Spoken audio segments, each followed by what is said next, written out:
We're going to talk more about this now because so many of you are talking about this right now. Dallas-Fort Worth attorney and constitutional scholar Byron Henry is joining us this midday. Now, let's talk about Kavanugh because we were talking about this during that story there. He has a really extensive paper trail here that they're going to have to pour over, and you expect that this might at least make Democrats say they need some more time to look at him. I think the argument's going to be because it's such a voluminous paper trail, over 300 opinions just as a D.C. Circuit Court judge, that's setting aside his time with the independent counsel investigation under Kenneth Starr and his time in the White House, that the Democrats are going to say that they need a lot more time than it takes before the midterms to review this. I don't think they'll get it, but I think that's going to be one of the calls, and that's a good thing about the nomination, is that he's kind of an open book. It's not a stealth nominee. Everyone is going to get to see his philosophy, how he writes, and everything in order to make an open-minded decision about him. Yeah, because let's be honest, when they have these confirmation hearings, whoever they bring before them, no matter how articulate they are, especially if they are really articulate,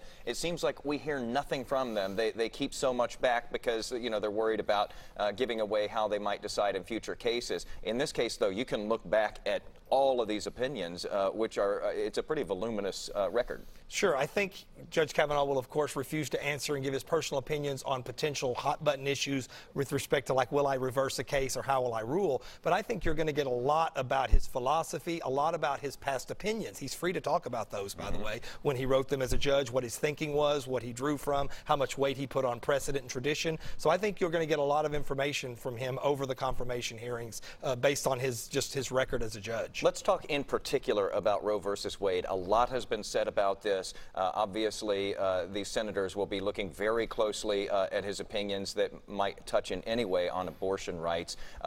Do you think that if he is confirmed to the court, does this give that 5-4 majority to go ahead and overturn or severely restrict it? Well, there's two clues to that. First of all, Roe versus Wade is a shell of its former self already. It's sort of like the hobgoblin. You say Roe versus Wade, but in fact the court's very narrow opinion in 1992 rewrote the entire structure of Roe versus Wade, and it's been chipped away at by majorities of the court since. So other than the fact that it is a constitutional right, you know, how do you exercise that right is basically open case law right now.